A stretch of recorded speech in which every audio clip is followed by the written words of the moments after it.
Hello and welcome to this Outreach Focused webinar. I'm Jo Henderson and I work in the marketing team here at Dux-Soup.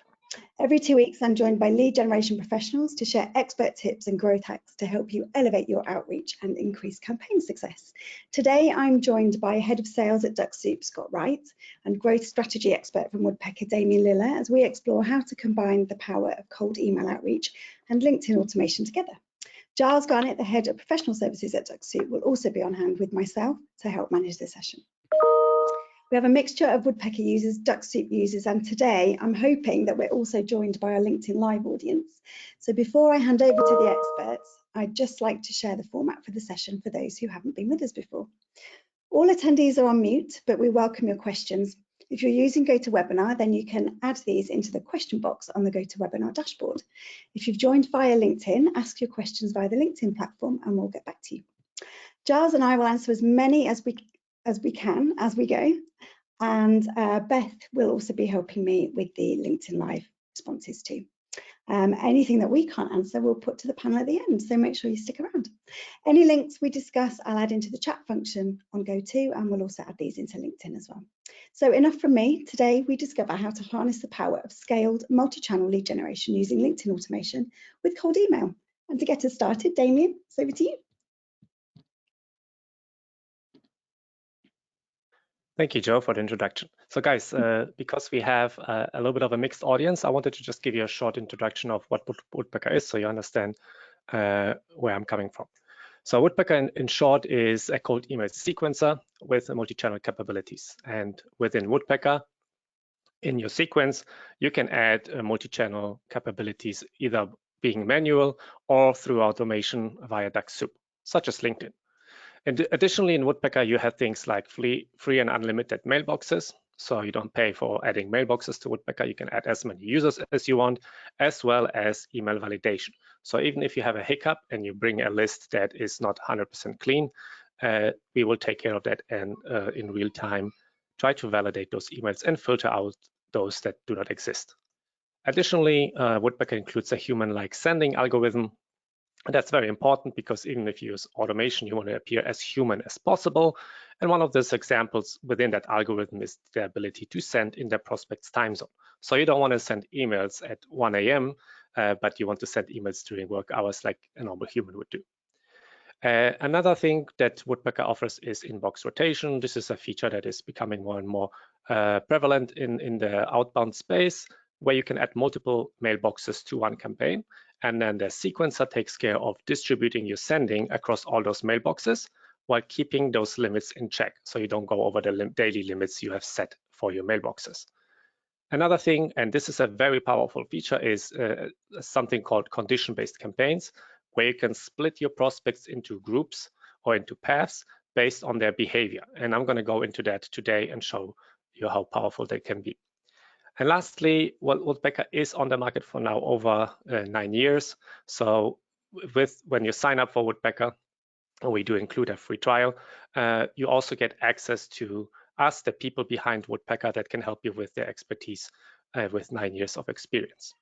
With that being said, I wanted to start this presentation with best practices when it comes to cold email. So for those people that have not used cold email or have not tried cold email yet, you guys will get to know what kind of the best practice is nowadays. And I added an asterisk at best because partially some of those things are really best practices, but partially some of those things are common practices. And some of the best practices do not apply for every segment or every outreach. I'm going to show you why. So when it comes to infrastructure, when you're starting out with cold email and you don't have much experience yet, do not try to have your own servers for sending emails. Just stick with the main providers, and here Google and Outlook are the ones you want to have your email portfolio with. Yeah, Google works better if you have good engagement, good replies, and open rates. Outlook is more lenient when you don't. Additionally, and this is one of the most important things and a lot of people forget, is to have dedicated domains and emails for your outbound outreach.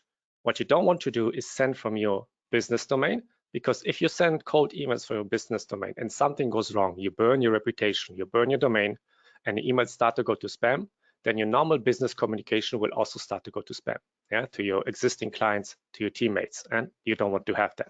So that's why everyone in the outbound space creates dedicated domains and emails just for outbound.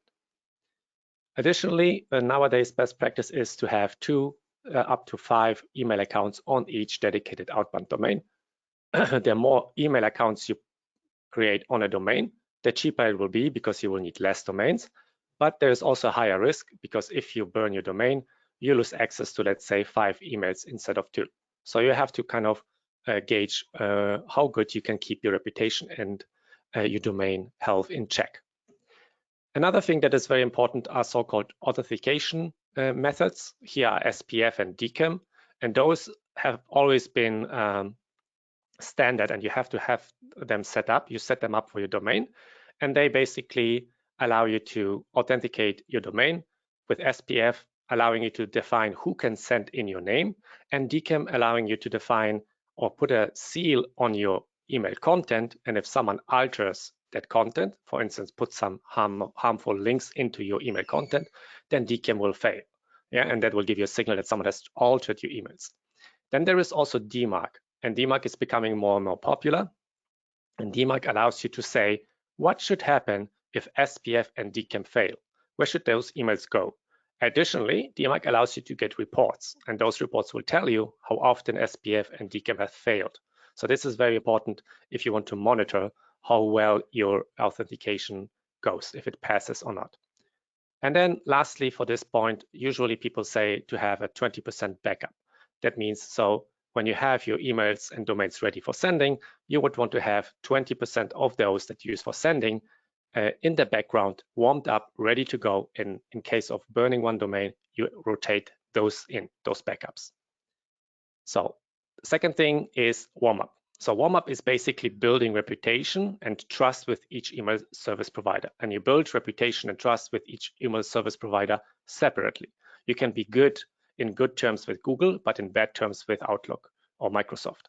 So basically for warm-up, what we do nowadays is that we use automation for that, because generally trying to build warm-up by sending emails by hand to people, to friends, and getting replies from them, asking them to take your emails out of spam is generally hard to scale nowadays. So we have tools for that allow you to automate that process, and your mailbox joins a network of other mailboxes, and then those tools will automatically send emails in your name, and those other mailboxes will reply, basically mimicking human conversation. And among other things, they will also take your emails out of spam, mark them as important, all those kind of signals that tell the email service provider that your emails are wanted. And best practice nowadays, or most common practice nowadays, is 0 to 30 days warm-up for new domains, where most, especially lead gen agencies, do kind of a 14-day warm-up. And this is where I put the asterisk with best practices, because generally for warm-up, it is the mantra here is the longer you warm up, the better. Yeah, if you have a very short warm up, you will see there are repercussions for that. So generally, I would recommend longer warm up than the best practices nowadays or common practices out on the internet. Okay, third point: sending in volumes. Nowadays, what people say is to send 30 cold emails per day per mailbox, no more. So the days where you could send 500, 300 emails per day per mailbox are kind of over. It's really hard to get to that point. You would have to have stellar engagement, really good reply rates, really good open rates to be able to reach that point. And now everyone, or majority of people that send cold emails, stick in that kind of range of 30 till 50 cold emails per day per mailbox. If your engagement is not great, yeah, again, reply and open rates, then you want to add 20 warm-up emails, again, per mailbox per day into the mix. So then in total, you would be sending 50 emails, where 20 of those are warm-up emails with a high reply rate that will kind of counteract the low engagement from cold emails. Additionally, copy. So here are the things that you will see on the internet and people in that space are recommending. When it comes to the length of the body of the email, it should be between 30 to 100 words, whereas you want to be closer to the 30 than to the 100. You want to add only one value proposition. So one copy or one email, one value proposition. Don't add multiple things, because that will be very confusing. It will also lengthen your email. You want to add one CTA. Do not ask multiple questions. Ask one question, ask one call to, or add one call to action. And generally, a soft CTA works better. So a soft CTA is more asking for permission, asking for interest or gauging interest, rather than asking directly for a meeting or time in the calendar of that person. Another point here is to write your copy prospect-centric. That means you want to avoid too many sentences starting with I and we. And in Woodpecker, and when I look through campaigns of people that are sending, unfortunately, a lot of people still do that. They introduce themselves, they introduce their company, they waste a lot of real estate and attention span to introduce themselves. You should rather speak to the prospect about their problems and to them rather than about yourself. Another thing is to have easy to digest reading levels. So 5th till 7th grade is usually okay. You can go to 7th grade if you want to use terminology that would showcase that you are an expert or a domain expert in that space that you are prospecting to.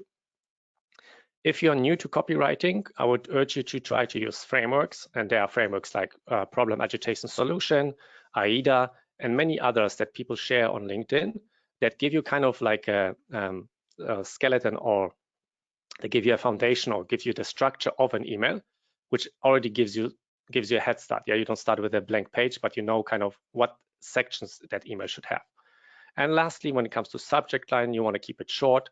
You want to keep it kind of boring, relevant to the copy. So don't clickbait, but keep it short. Keep any kind of sales language out of it, so that you're not going to be skimmed over. And 2 till 5 words is usually the length you want to go for nowadays. When it comes to benchmarks, so these are a few numbers that if you achieve this is really good. Yeah. So a bounce rate of under 2%. So no more than 2% of your emails should bounce. Again, in order to achieve that, you need to validate your list. Again, as I mentioned, Woodpecker has that built in. You want to aim for a 50% plus open rate. And I mean that on a per email basis. Yeah, so not for the whole campaign, but if you look at each email individually, if you get to 50+%, then you're probably pretty safe. And then reply rates 3 till 5% would be seen as great. Yeah, if you can get to that point, that would be seen as good engagement. And there will be high differences between countries. Yeah, if you write in their mother tongue, for instance, in Brazil or Poland or Germany, you might have much better rates than you write into the US. Yeah, it's much harder in the US. All right. So with the best practices out of the way, I wanted to show you 2 approaches to cold email. On the left side, you have a graph where we will see on the left side, on the y-axis, you have the so-called email reputation. So every time, as I mentioned, you send emails to email service providers, they will kind of try to gauge you whether you're a good sender or not. And they give you a reputation score. And this is an example here. For instance, let's say we have a reputation score of +50 to -50, -50 being really bad. And if you go with the best practice approach and you warm up for 14 days, you build a little bit of reputation. Let's say you have +10 points here after the 14 days. But what happens usually, and what I see after 90 days, is when people keep sending with such a short warm up, and then along the way when they send, they sometimes have a big bounce spike, sometimes they send too many emails, sometimes their emails being marked as spam, and sometimes they don't have good engagement. They will be paying with reputation. Yeah, and you can see the reputation goes down. With reputation going down, you will more and more land in the spam folder. Once you land in the spam folder and your emails are not taken out of it, then you will land more and more into the spam folder. It's a cascading effect. And usually what I see, if people don't take care of their domain and email, is that after 90 days, that domain is completely burned. So what I want to focus on today and show you guys today is a little bit of a different approach, a high deliverability approach. And you can see that with that green line, an approach where you can get 50 or even 90% open rates if you do everything right. Whereas, as I said, if you follow the best practice advice, which is easy to set up and fast, you might in the end be at 10 to 20% open rates. And I still do see people keeping sending with those open rates. And unfortunately, the majority of those prospects are not reached. Yeah, their emails land in spam. Okay, so how can we set up a high deliverability approach? So there's 2 components to this. I would say the first one is setup and monitoring. For the setup and monitoring, you would want to have a longer warm-up. A 30-day warm-up is, I would say, the minimum. But again, as I mentioned in the beginning, the longer the better. Yeah, it is basically your foundation. The stronger your foundation, the more solid your foundation, the more dividends it will pay, the more solid your outreach will be. Secondly, you want to set up, but also monitor your authentication. So, because if you set up SPF and DKIM and forget about it, and someone changes something in it, and you don't notice that, then you'll be not passing those authentications, and you will be damaging your reputation. So that's why when you want to have a high deliverability setup, you would want to also look at and digest from time to time those DMARC reports. And there's other tools you can use, of course, to monitor that. Thirdly, if you have the possibility, and this is a free tool, I would suggest to also sign up for Google Postmaster Tools. Google Postmaster Tools gives you your email reputation data in the eyes of Google. And generally, reputation data, reputation score, health score, whatever people call it, but the real reputation data that the email service provider has about you is usually not accessible. Google, from what I know, Google is the only provider that gives that data out for free and gives that data out for free over time. So because you have data over time, you can see if you improve or if you decline. So if you have enough volume from your domain, sending daily to Google accounts, you may start seeing data there. So I would try to always connect my domain to Postmaster Tools, especially if I'm working on a high deliverability setup. And then the maintaining and building reputation part. Again, reputation means building trust with the email service provider. For maintaining, you want to avoid high bounce rates, as we mentioned before in the best practices. Yeah, so stay under 2% or around 2%. You want to avoid sudden spikes in sending. So imagine you're sending 20 or 50 emails a day, and suddenly the next day you're sending 100 or 200 or 300. So if something like this happens, it could indicate that your account has been hacked. Yeah, so email service providers are very nervous about that, and so they will kind of strongly punish you for going suddenly off the normal behavior, yeah, sending a huge spike in volume. So you want to avoid that. Be consistent. You don't have to send like a robot every day 50 emails. You would want to be like a human, but don't add any kind of spikes in it. Work yourself up in volume slowly over time. The last thing I would say to avoid is sending to spam trap emails. And spam trap emails, you can imagine, are one type of them are old email accounts. So you might have had AOL or Hotmail accounts a few years ago. You haven't used them for years, so the email service provider has taken them away from you. And now they still exist, but they exist as spam traps. So if someone sends to those mailboxes, the email service provider knows that person has an outdated list, has an old list. Maybe they scraped the website, maybe they never validated. So it's important to avoid sending to those spam traps. And Woodpecker, as I mentioned, has validation built in, so part of those spam traps will be filtered out for you. So when it comes to building reputation part, these are the three things I would do. You want to send like a human would do. Yeah, as I mentioned, you want to mask that you use automation while being able to use the benefits of automation. And again, Woodpecker takes care of that with the algorithm that is behind the hood that will help you to send like a human. Secondly, and this is one of the most important things alongside with deliverability, again, a part of your foundation is to invest time into creating and also iterating over or on an offer that is meaningful for your target. Yeah, so you have what you're offering has to actually solve a pain point that is strong enough that the person actually wants to change and wants to invest into change. And investing time into finding that offer, finding how to phrase it, what part of the offer you might even need to give out for free, is very powerful and is part of your foundation of success. And then thirdly, you want to use, or you should use, to build reputation multi-channel. Why? One of the reasons here is that different people will all basically prefer different types of communication or different channels of communication. And to give you a concrete example how powerful multi-channel can be, I want to give you an example in a moment.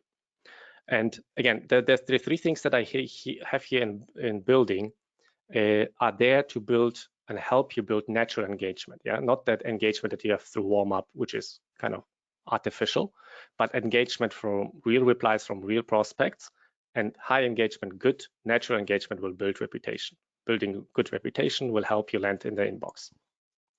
Okay, so the multi-channel example that I mentioned here. Let's say we have an example of a sequence with 4 steps. And the first step here is email. And let's say you have an open rate of 60%, which is pretty good. Yeah, a 60% open rate, I would say, is pretty healthy. Then you send a follow-up and you get a 50% open rate, which is still fine. So usually less people open the second email when you send a follow-up. And then we would add here something called a condition. And this is something you can use in Woodpecker. And not many people actually make use of that, but it's very powerful. So we add a condition. After 2 emails, those prospects will be split into 2 groups. On the left side, we will have those that opened one of the first 2 emails. So they react to email. They open those emails that you're sending, but they're not replying yet. And on the right side, we would have people that didn't open any of the first 2 emails. Yeah. And let's stick to the left side now for those people that open. If you send a 3rd email to these people, you will have a much higher open rate. Why? Because these people have opened your first 2 emails. Yeah, you only in this section or in this group, you only send to people that opened their first 2 emails. So now you naturally have a good open rate here, and you do a follow-up, and let's say you have a 70% open rate. But what happens with those people that didn't open your first emails? Like you keep sending emails to them. Well, you will see very low open rates there, 10%, 5%, or even 0%. So what the majority of campaigns do, unfortunately, is mixing those 2 groups. They don't distinguish between those 2 groups. Yeah, they keep sending to this group on the right, which didn't react to the first 2 emails. But what you can actually do using Woodpecker and Dux-Soup together is you can switch for those people on the right side that didn't react to email to a multi-channel outreach. For instance, LinkedIn. Yeah, you could send them a LinkedIn visit, you can send them a LinkedIn connection request, you can send them a LinkedIn message. Yeah, what you have done now, and this is very important to notice, in those green boxes here, you see open rates of 60, 50%, 80, and 70%. And this is all related to email. So your open rates are really good. And what does the email service provider see? They don't see the LinkedIn part, but they see the email part. So now your engagement when it comes to opens is very, very good when it comes to email.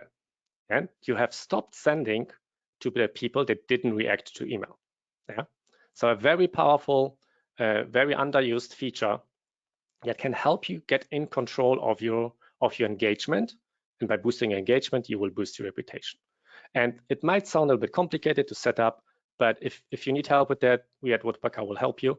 We'll guide you, help you, send you articles how to set it up. And once you set it up in Woodpecker and use Dux-Soup for the automation, then it will run itself. And at the right time, for the right prospect, we'll put them in the right path. Yeah, either keeping sending the emails or switching to multi-channel like LinkedIn for you. Okay, so one last aspect that I want to speak about where we can kind of combine it all together and where this high deliverability approach with multi-channel shines is in this example here. Let's have a hypothetical offer of a done-for-you service for $4,000. So it's kind of like a high-ticket offer. And $4,000, for instance, for lead gen agencies is kind of a normal service for a retainer for a month. And let's say this is kind of your offer. And let's say you just email your whole total addressable market without testing different value propositions on offers. You just use the same offer. You email them about this $4,000 offer with the same kind of approach. You have just warmed up for 14 days. You didn't really invest in reputation building because you wanted to start quickly, which is sometimes useful, yeah, especially when you sell low ticket offers and you can reuse your list. But for high ticket offers, that might be a problem. Thirdly, you didn't really clean your list. So you didn't invest in too much validation. You didn't filter out email addresses that are old and stuff like that. So in addition to that, now imagine within your TAM, you would have 20,000 of prospects that could actually buy your 4,000 offer. Yeah, because even if you have, let's say, 500,000 TAM or 300,000, 300K TAM, not everyone would be able to buy a 4,000 or could afford a $4,000 offer. Yeah, so let's assume we have 20,000 people that could actually buy that offer. Now, because you have used the same message, you haven't really invested in a good email reputation, so you don't have good open rates. The majority of emails land in spam. You're missing out on a lot of deals, and you only get, let's say, a 1% reply rate, which then at a 10% positive rate and a 20% close rate would give you $16,000, which would be 4 deals. Now imagine if you pull out those 20,000 people, yeah, out of that TAM that you have, those 20,000 people that seem to have the potential to buy a high ticket offer, yeah. And even when you do your list and you spot check some campaigns, and nowadays we have great tools that can help you score your TAM, you will see that some of them look like they could have more potential than others, yeah. Try to extract those that from your past experience with past clients or through your experience working in outbound do have the potential to buy this high offer, yeah. Try to extract those. And now we have those 20,000. And we produced a clean list. We cleaned that list. It's also a more relevant list because those 20,000, based on your data that you have, are a better fit for that offer. Additionally, you invest in iterating until you find a meaningful offer, yeah? Because you also wouldn't want to send to those 20,000 the same offer, even if it's better fitting. You would want to split those into batches and then iterate what kind of copy, what kind of approach of that offer resonates best with them. And then thirdly, you would optimize your email infrastructure for engagement, for instance, using multi-channel, for instance, using the condition campaigns, so that you try to get as good as possible natural engagement. And then you also optimize for reputation by having a longer warm-up and allowing this reputation, that trust to build. So now, in addition to that, if you add multipliers, and I like to call them multipliers because the first 3 things that I mentioned, the list, the offer, the engagement and reputation, are kind of the foundation. These have to be in place first, because if those are not in place, then, for instance, something like personalization will not help you because they only multiply. And if you have 0 success, then multiplication will not help you here. So you want to have those first 3 things done first, and then you can add multipliers, work on your copy, work on your personalization to make it meaningful. And then let's say you get a 15% reply rate, which is not uncommon, and I've seen that, especially if you also utilize LinkedIn, then you might, with the same positive rate and same close rate, get a much better deal, yeah, and get through to much more of your prospects, yeah. You don't land in spam, you actually get to the inboxes, and you actually be able to reach those high value prospects.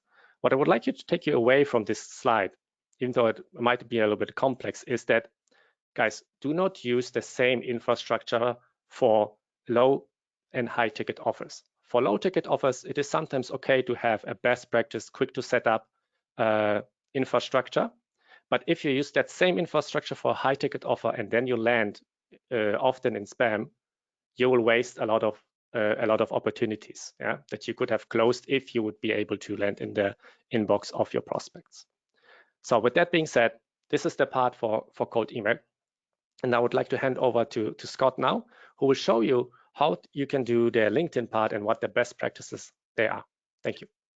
Damian, thank you so much. That was amazing. That was really insightful. It really shows how you can really maximize your return when it comes to email when also utilizing Dux-Soup. Well, I want to show you a little bit more on the Dux-Soup side right now. And so that said, let's make sure everything's working here correctly. I can make sure I can click through. There we go. So what is Dux-Soup?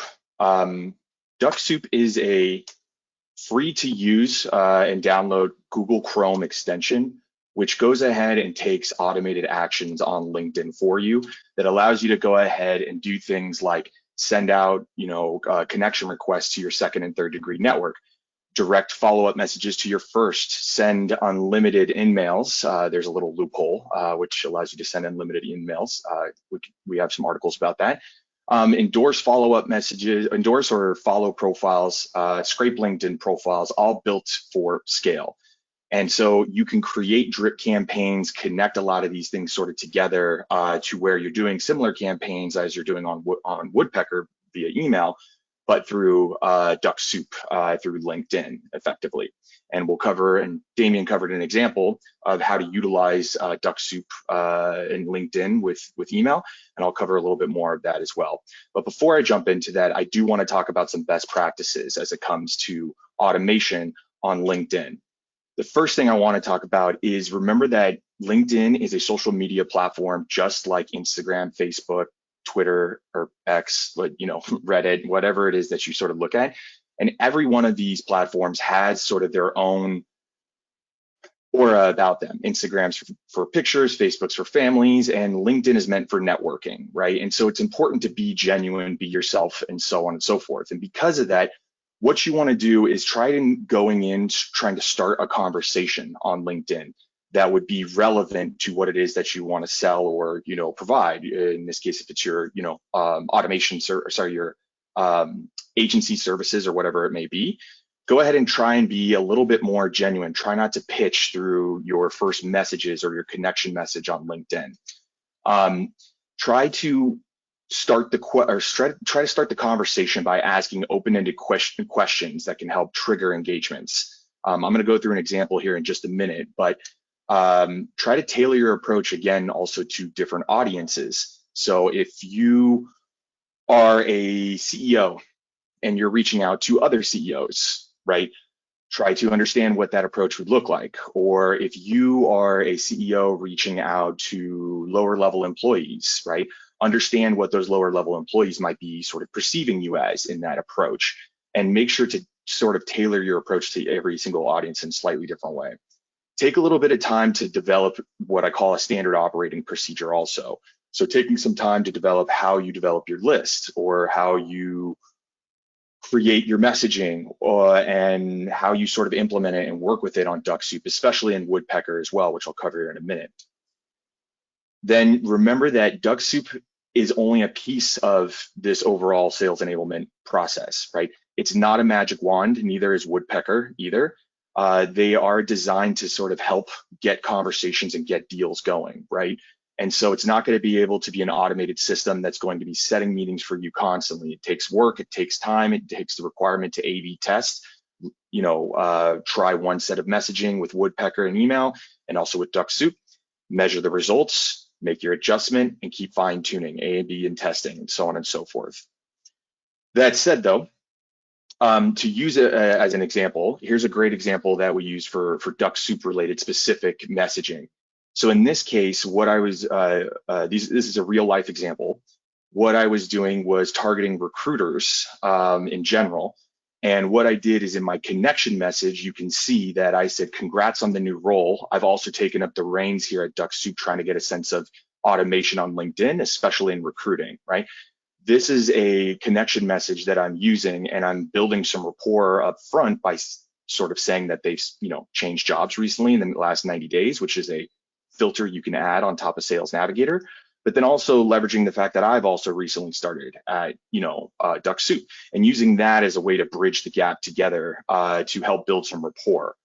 Then from there, I'm trying to get a sense of the use of automation on LinkedIn. I'm not saying, hey, I want to sell you on this. I'm not saying this. I'm kind of just talking in general to see, to get the conversation going, right?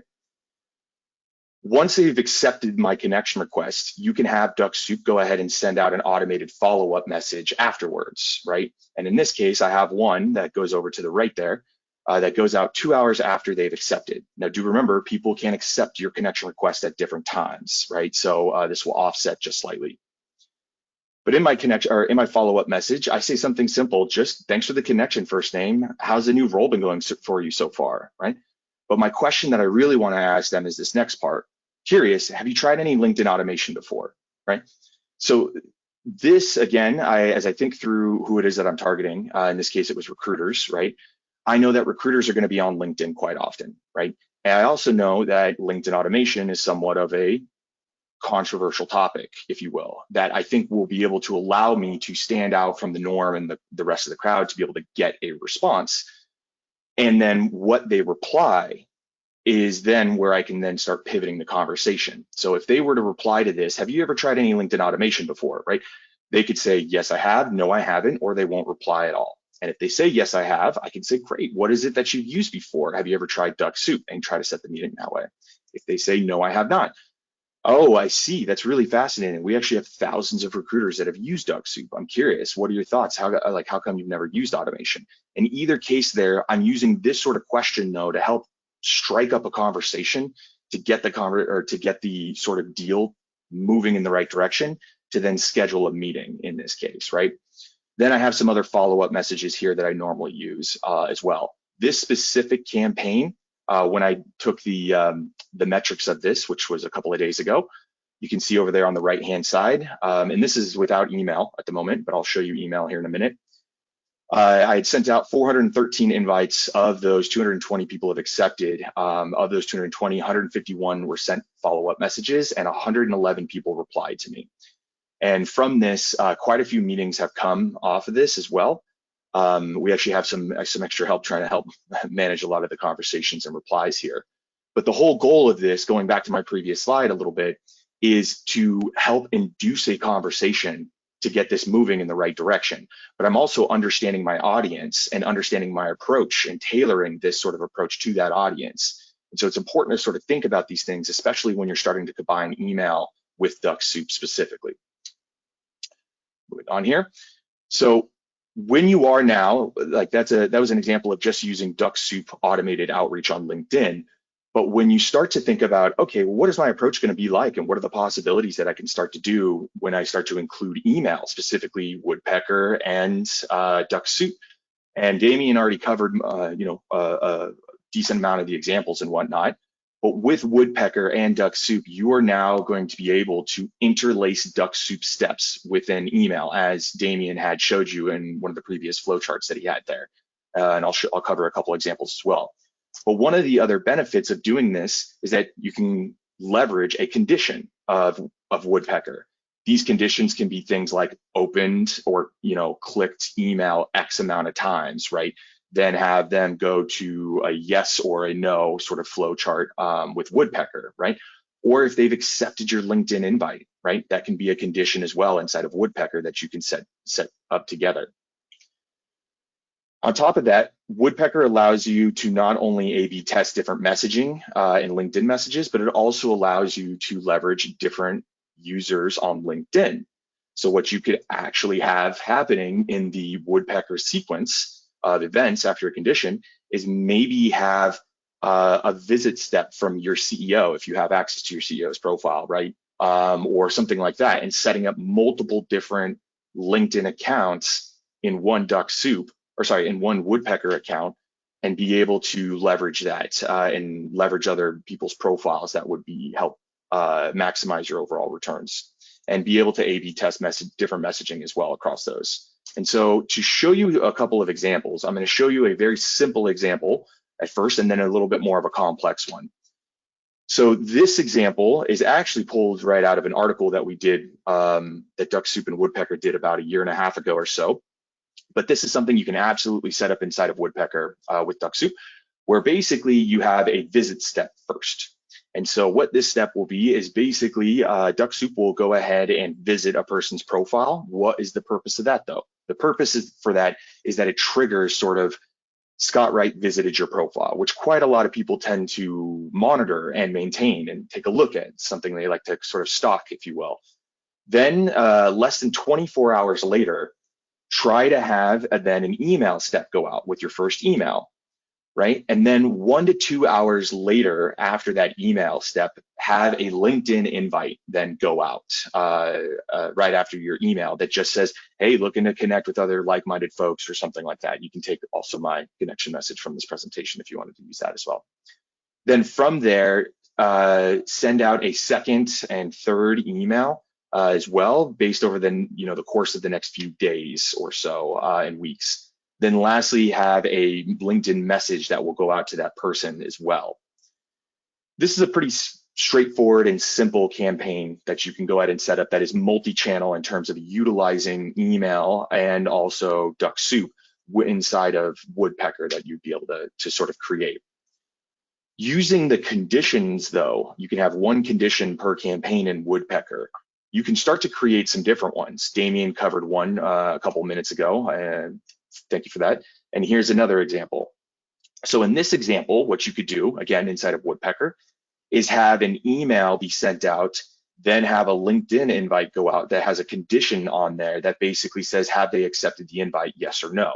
You can have that condition be something like 15 days, maybe, in between the steps there. So it gives it enough time to be able to monitor to see if the person, because if you did it just about one day or, you know, even a couple of hours, that might not give enough time from the person who needs to hit accept, if that makes sense. They may not have seen it yet, right? So giving a few days up front there.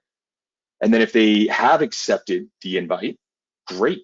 Go ahead and send them a message on LinkedIn, and then have a delay and have them send another message, and be able to have that monitored by whether or not they replied. If they have not accepted that connection request, then go ahead and have an email be sent out. Another way that you can go about this is, like I was saying, with multiple different profiles.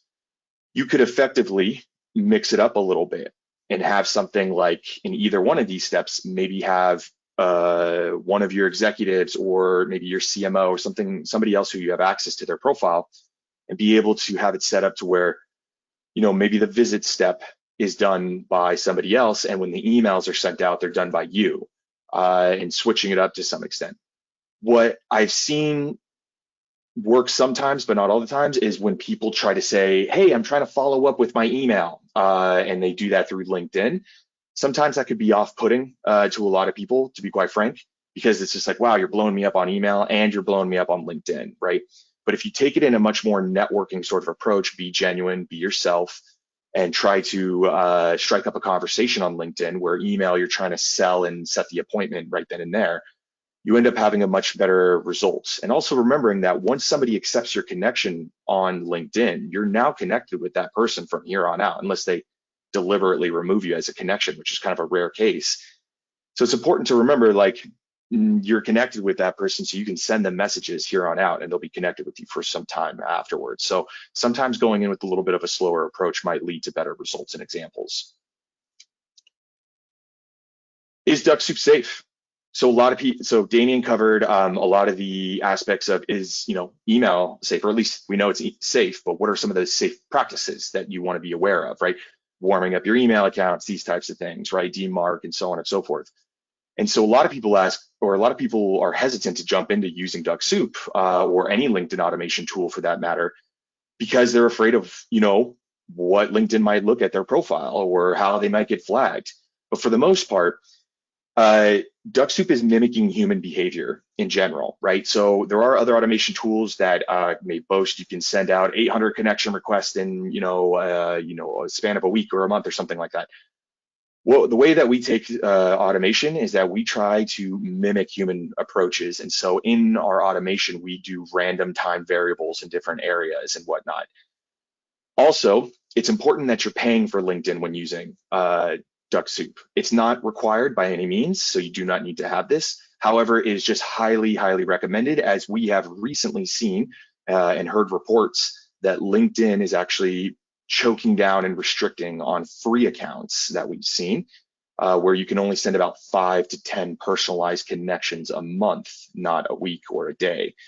But if you're paying for premium, Sales Navigator, or Recruiter, then you are normally fine with what we've seen, at least with the default parameters that Dux-Soup is designed for out of the box. Don't be spam, kind of straightforward, but I think a lot of people forget. One of the things I like to think about here in doing this is, like, try to put yourself in the shoes of the person that you're reaching out to, and try to think to yourself, would I respond to that message if I was that person? And don't come in pitching off the bat. Don't say, we do this, and here's my this, that, and here's my Calendly, and here's the link to, check out our website. Just take a step back. Try to be conversational. Try to be yourself. Try to be genuine. And you won't be treated as spam on the platform. Gradually scale. Out of the box, when you are on with Dux-Soup, Dux-Soup is designed to go ahead and send out 25 connection requests a day, unless otherwise, adjusted. There are ways you can adjust the throttle and the limits to go as high as you'd like. But what I normally see works for the best is if you're averaging about a 20% acceptance rate, then you can go in and try and increase the throttling limits gradually, week after week, maybe from 25 and you're getting a 20% acceptance rate, then go to maybe 30, and then next week after that, 35, and so on and so forth. Would normally not recommend go up into the hundreds, but normally staying in the 60s and 70s range. And quite frankly, if you're in that range and you're doing everything else right, you should be more than inundated with enough conversations that will keep you going. Then also keeping an eye on your SSI if you have access to this. And so if you're able to keep an eye on your social selling index inside of LinkedIn, keeping an eye on that to be able to see if it's dipping or increasing, and be able to take adjustments based on that. If you see that you're maybe not averaging a 20% acceptance rate, which you can see inside of, you can see a little bit inside of Woodpecker, but you can also see inside of the Dux-Dash, inside of Dux-Soup, then maybe sort of halt and take another look at your messaging, see what it is that you're saying and readjust and take a look at those and take actions accordingly. But as assuming you're following all of these steps and everything is good, then you should be able, you have no problem being able to set up a multi-drip and multi-channel approach using Woodpecker and also Dux-Soup. That said, would love to go ahead and pass it over. I think, Joe, if you are... Fire up the quattro. Thank you both. I'm going to just delve straight into the questions without too much of the pleasantries. Damian, this is a question from Dell. What is a contacted prospect and what are stored prospects? Is this the same as emails being sent? Okay, so that relates to the billing system of Woodpecker. So contacted prospects is basically every person that for which we send an email for the first time within a campaign. Yeah, so it doesn't count follow-ups. So if you have let's say 100 people, 100 prospects, and then we will count 100 contacted prospects for that campaign. And then if you have, let's say, 3 follow-ups, so you send 4 emails in total, those follow-ups are not counted. And stored prospects are the prospects you can keep in Woodpecker. Yeah, you can store in Woodpecker. And you with every contacted prospects in our billing system, you get 4 stored prospects. Yeah, so you can keep those prospects that, for instance, replied. You can keep those prospects that bounced, and this is very, very important, or you have blacklists that are opted out. So you can keep those in the system so that you don't reach out to them again by accident. Okay, great, thank you. Does sending from a subdomain protect the main domain? This is from Dave. I guess I take that one. So subdomains, something like a subdomain setup can be useful. I would say a subdomain setup takes a little bit more time because you want to have first the main domain warmed up, and then you would create subdomains on that main domain, which then you also have to warm up. So it will generally have a longer like let's say ramp up period, but it can be good. Like you're counting on the fact that the email service providers will realize that this subdomain, and for instance, common could be like news.main domain or updates.main domain or marketing.main domain, and those subdomains, the ones that are before the main domain, so news, marketing, that the email service provider will see those as different types of email streams. So if something goes wrong, let's say when you send from news.mymaindomain.com, that the other domains will not be affected. This is kind of the general idea behind that. Yeah. At the same time, because you're having subdomains and you create them on a main domain, that main domain with every subdomain is rewarmed and it's aging. Yeah. So this gives you additional, let's say, points. Whether spillover can happen or not, usually not. But that you could do something horribly wrong and there could be spillover. I don't think I can give you an honest answer of yes or no always.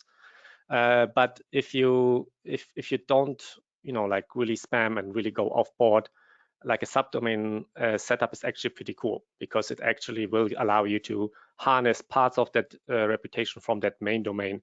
And with every subdomain you start on that main domain, you again go through warm up. So you rewarm partially also that main domain. So I would say generally good, but it takes a bit longer to set up. Okay, great. Is Woodpecker also a Chrome extension? That's from Brandy. No. No, okay. Lovely. There you go, Brandy. That was a quick one. This is also for Damian. Don't worry, Scott, there are questions for you as well. Is it possible to use alias in Woodpecker?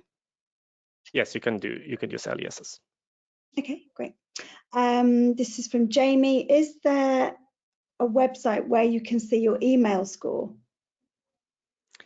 Okay, so just very short. Email scores are usually arbitrary scores. They try to attempt to tell you like what could be the health of your domain. And how that usually is done, and a lot of sequencers do have health scores built in.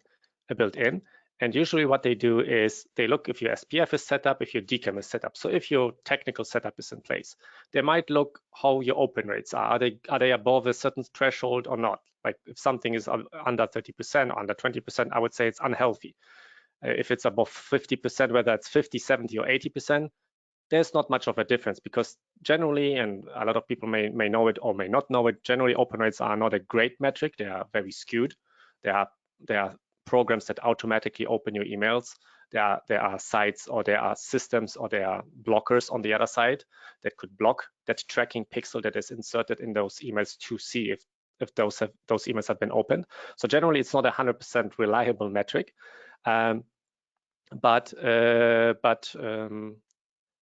Sorry, I lost what was the question? I've just deleted it. I also can't remember. Scott, did you hear me? I'm sorry, did you say that again?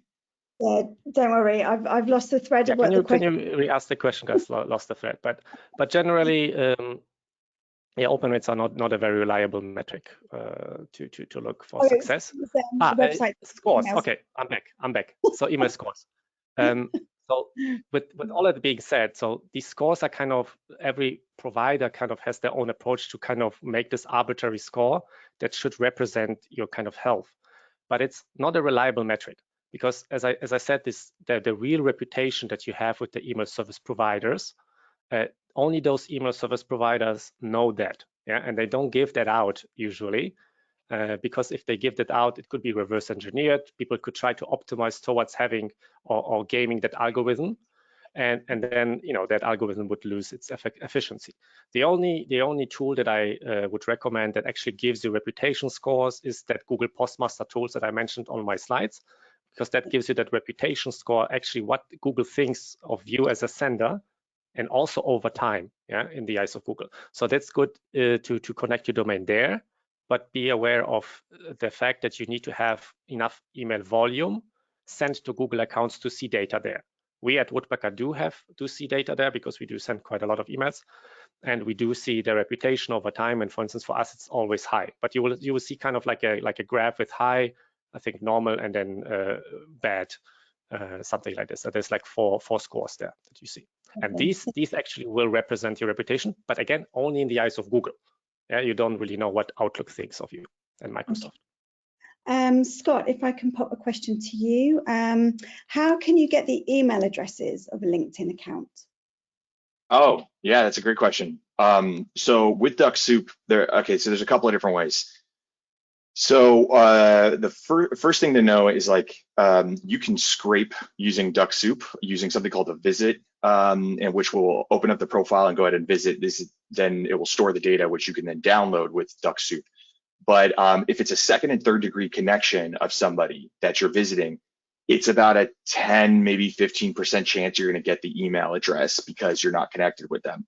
However, when they're a first degree and they do accept your connection request, and if you visit them, then after that and pull that data, you're now looking at like a 90% chance of their email showing up. And this is a LinkedIn thing, just based on the way they have their parameters set up, right? So going back to how I may use like Dux-Soup and Woodpecker, right, is have like the connection request go out, then with like the emails, and then assuming if they've accepted, then go like revisit their profile, and then you can download that data to be able to get that information as well. But you can also just do this separately, just using Dux-Soup itself. We also have the Dux-Soup points, which is something inside of our tool, which is an add-on where you can purchase external points. And for second and third degree connections, if we find an email address, we will deduct 1 point. If we do not, then we will not deduct any points as well. We could put some links in the chat for that. I'll try and find one in a second. Maybe Giles, as you're in the background, perhaps you can find me one. I was going to add that about Dux-Soup points there as well. I'll stick the link into the chat. I already added it to the question there, but yeah, no problems at all. Lovely, thank you. I've got another question as well for you, Scott. Where's it gone? Where's it gone? How important is posting and being active simultaneously whilst running your drip campaigns with Dux-Soup? Simultaneous, well, in general, it's great, right? In general, you should be posting, interacting. I mean, a social media site, right, wants people on its platform and engaging, liking the posts, commenting, posting stuff, right? More time on there, right? So in general, you should be, definitely trying to engage your network and using the platform from different areas. How is it important though when it's simultaneously? I don't have any data to support it, but in short, it's something that I would definitely want to be doing. Maybe an idea how I'd go about this though is putting a post at the beginning before I even launch my campaign, right? So putting out a LinkedIn post, then enrolling my campaign with Woodpecker and Dux-Soup, if you will, might be a good way to go about it. Furthermore, a little bonus session here, you can use Dux-Soup to scrape the likes from a post as well and target them using external lists. But little pro tip there is extra credit. If I can add as well there, the more you post, the more you engage, of course, that will have a positive impact on your SSI, your social selling index. I see that the links for that have been shared as well. So yeah, always try and be active. The more active you are on LinkedIn, the better your reputation will become. Thank you. Can I add one more thing to this?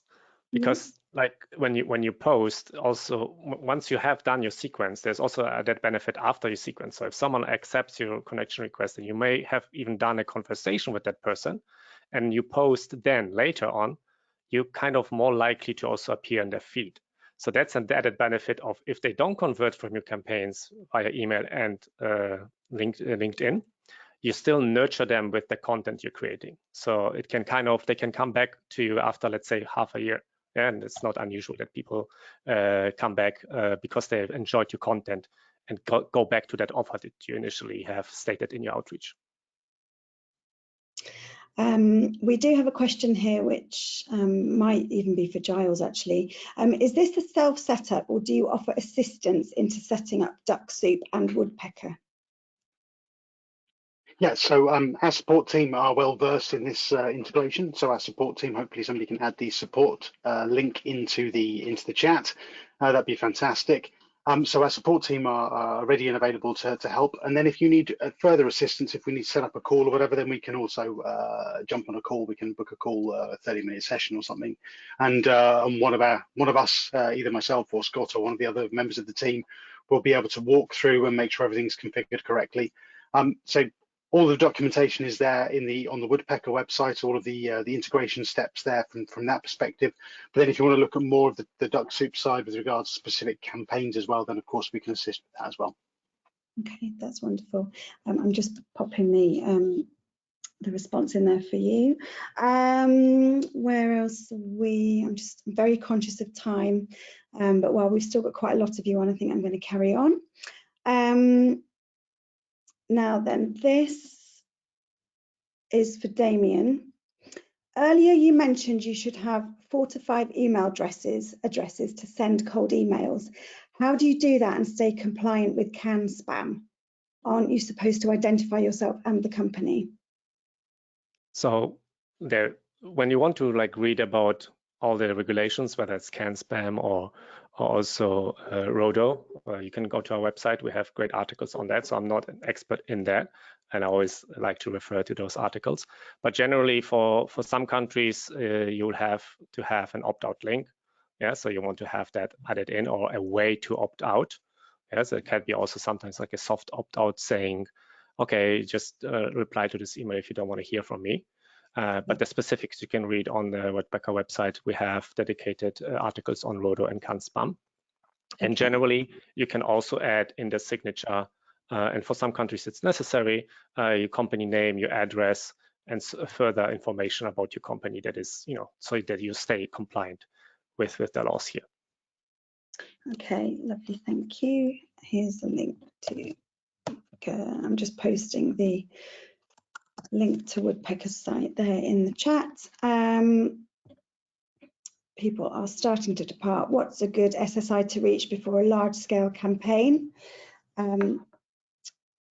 Giles, I'm going to pick on you. You might not know the answer. No, so what I noticed at the beginning of the year was that LinkedIn obviously changed their algorithm somewhat, and everyone's SSI dropped somewhat. But I actually was having a call with somebody earlier today who was able to maintain his SSI around 77, which is the highest I've seen for a long time. So 77 out of 100.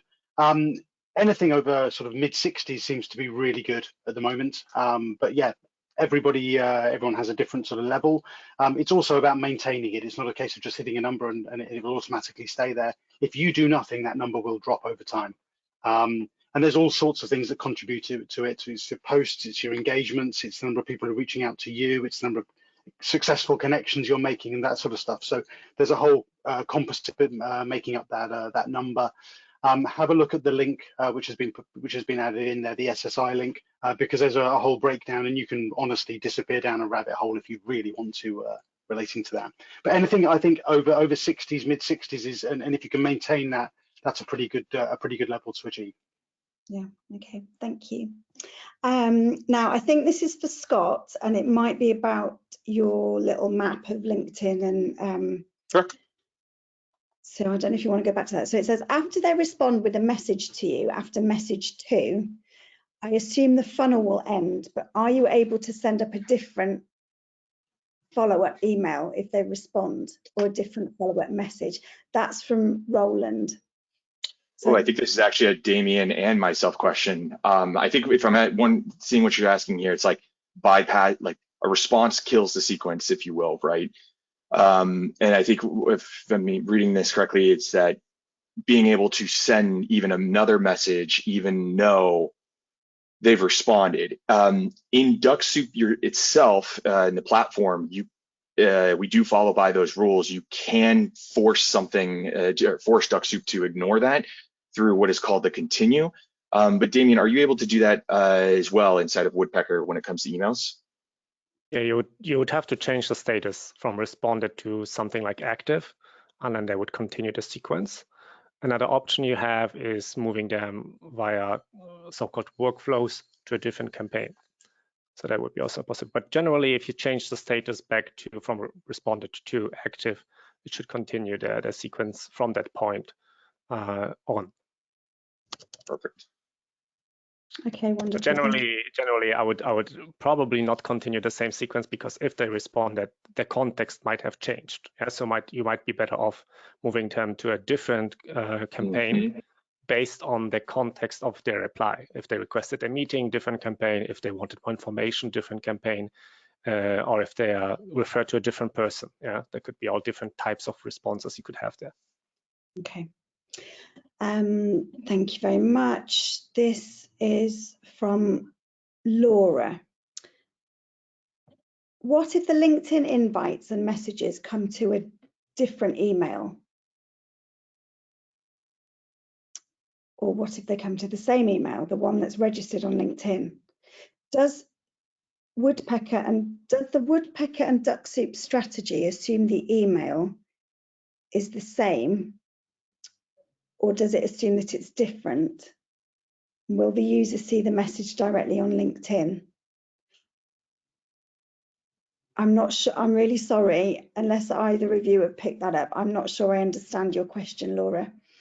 I can answer for the Dux-Soup part, but I would assume that, like, within the Dux-Soup space, there is the email, the LinkedIn account. There's not, like, there could be a different email. It doesn't matter for Woodpecker, at least, because the email you use in Woodpecker, you upload yourself. Yeah, you define it. It can be a different email than it's on the profile in LinkedIn. And also, if for some odd reason you have this case where you send to a prospect with email A and they reply with email B to that email sequence, Woodpecker has some functionality to kind of try to detect that there is a reply from a different email to that same message you sent to mailbox A. So even if they reply with mailbox B, because of the thread, the similar message that we get back, we kind of try to tie that back in to their initial or original email. Okay. I think this point also crosses over a little bit to Chris's question around people using their private email for LinkedIn account, but then wanting to reach out via a professional email address. So of course, yeah, Woodpecker relies on the email address which you create a list for, and then Dux-Soup will rely on the LinkedIn URL, which of course, yeah, you need to have that, which of course through the Woodpecker integration there. And then, yeah, Dux-Soup will then perform against that. So no LinkedIn invites go to an email address. They come in through LinkedIn, and that's how that would work. Thank you. I hope that's clearly they've understood your question better than I did, Laura. So thank you, all of you, for answering that one. So we've got about 3 questions left. This one from Ed: can I speak to a real person at Woodpecker? So is there a support function team at Woodpecker that Ed can speak to? Yes, we do. And if you have trouble, you can find me on LinkedIn, message me there, and I can help you out if you need help. Lovely. Is it obvious on the website for them to find you? I can drop that in the chat. Just a second. Yeah, lovely. Ed, he's going to pop it in the chat for you, so that's handy. Then we've got 2 questions left. I think this was also for Scott. Can this be delegated to my team, or is this something the owner of the account needs to do? Do I need to have a specific LinkedIn subscription, premium, or navigator? That was great question. Yeah, so this is actually a great question. I actually interacted with somebody not too long ago on this. Effectively, if you're building it inside of Woodpecker, and Damian, keep me true on this as well. When they're going through the setup process, like of connecting Dux-Soup to Woodpecker, there's the session where they're sort of authenticating through Dux-Soup and basically their LinkedIn. So yes, you would be able to then therefore, delegate that, even though, you're utilizing somebody else's. So you could absolutely have an associate or maybe a salesperson or whatnot be able to log into Woodpecker, manage all the conversations, set up the multiple different profiles and so on. It's important to note that if you are going to use multiple different LinkedIn profiles, you do need a Dux-Soup Turbo account for each one of those people. You will need a separate one for each one. But yeah, I think that's a great way to go about it. And then you just have the person sort of logging into the Woodpecker account to be able to take action. Fabulous. I think that concludes. So if we could just jump onto the next slide, please, Scott, and I'll just very, very quickly just give everyone a bit of a heads up. So our upcoming webinar is on the 28th of May, when we'll be exploring how to generate sales with Dux-Soup and Sales Navigator. So using LinkedIn Sales Navigator with Dux-Soup can generate B2B response rates as high as 80%. In the session, we combat the challenges of free account restrictions and explore the advantages of using a paid Sales Navigator plan to increase your outreach success. So I have put the registration link in the chat. I've done it before, I'll do it again. And there we go for that one. If you could jump onto the next slide, please. We love getting your reviews. They're really helpful for newcomers, existing users, just to give an idea of how our services can be used. And if you use this G2 link here and you put today's date in it from the webinar, then we will get in touch with you to send you one of our lovely limited edition caps, which you can see on the screen there. And if we pop onto the next slide, just very, very briefly, for those who are still here, there's a little bit of information there about our support services, which Giles did mention earlier on. If you need anything, then you can go onto our service pages for a bit of one-to-one help. You can have a free 15 minutes, and if you need a bit more information in terms of specific issues or questions, or you just need longer to go through things, then we offer a paid hourly service while you speak to Giles or to Scott. So that's it. I think we have covered everything. We've gone over time, but we've still got, most of you have managed to stay with us. So thank you for that. Thank you, gentlemen, for all of your assistance. Damian, it was lovely to have you with us. Thank you. And we will see those of you who come back again in 2 weeks' time. Thanks, everybody. Bye-bye. Thank you. See ya.